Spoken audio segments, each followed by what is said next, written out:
Okay, y'all, this part two about the friend who got ghosted after she served as her friend's maid of honor. Now, Khadijah goes on to say, that was the last time I had a real conversation with my best friend. That is crazy. She stopped answering my calls after that, and her husband paid me back part of the money. The rest is still owed today.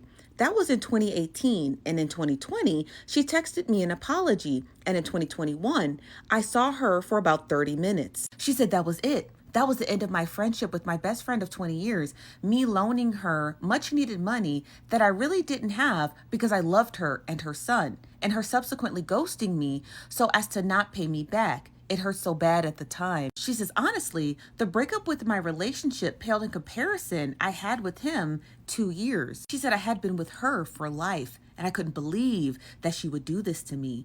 And just to cut me out like that. The money was one thing, but ghosting, whoo, I spent time in therapy on this. She said, for years, I feel like I could never trust anyone again. No one had my back. The only people I should ever deal with had to be related to me, and even still, she said, I was a paranoid, depressed wreck. Now, she goes on to say that I also battle with the natural inclination I have to help people because I viewed people as fundamentally bad takers who would never do for me in return, which, to be honest, or to be fair, many people are. She said, like, this friendship breakup had my mind warped. I hate thinking of it till this day. Now, she goes on to say, and as I think about all the bad things people have done to me in my life, that one hurt the worst. Still, my mother always encouraged me to forgive her and think of her point of view, likely embarrassing not being able to pay me back. I try truly. She said, I think I've gotten to a place of forgiveness because her ex-best friend's father had passed away.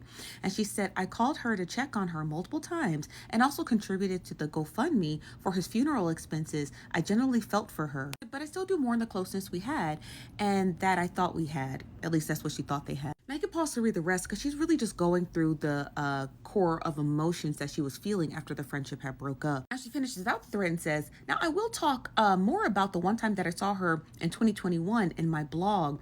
She said, but for the people asking what I did to her, I truly just tried to get my money back so I could buy my house. She said, I found a screenshot of what I believe are the last texts I got from her before the apology 2 years later. Now, in their last text conversation, the top is cut off, but it says, you are an amazing blessing and you will not suffer because you helped a friend. I made calls to family before I ever called you. Family is tapped. Talked about her family was tapped for money, so she couldn't ask them. She goes on to say that there are some people that are willing to barter, though, and that is the avenue we're currently making waves in. Now, Khadijah replies back and says, hey, can you give me an update? And then she goes on to say, okay, what's going on? I haven't heard from you since last Thursday. I need an update. I'm closing in 3 days. Dang, this whole thread is sad, but could you believe she left her on red knowing that she was closing on a house? Like, dang.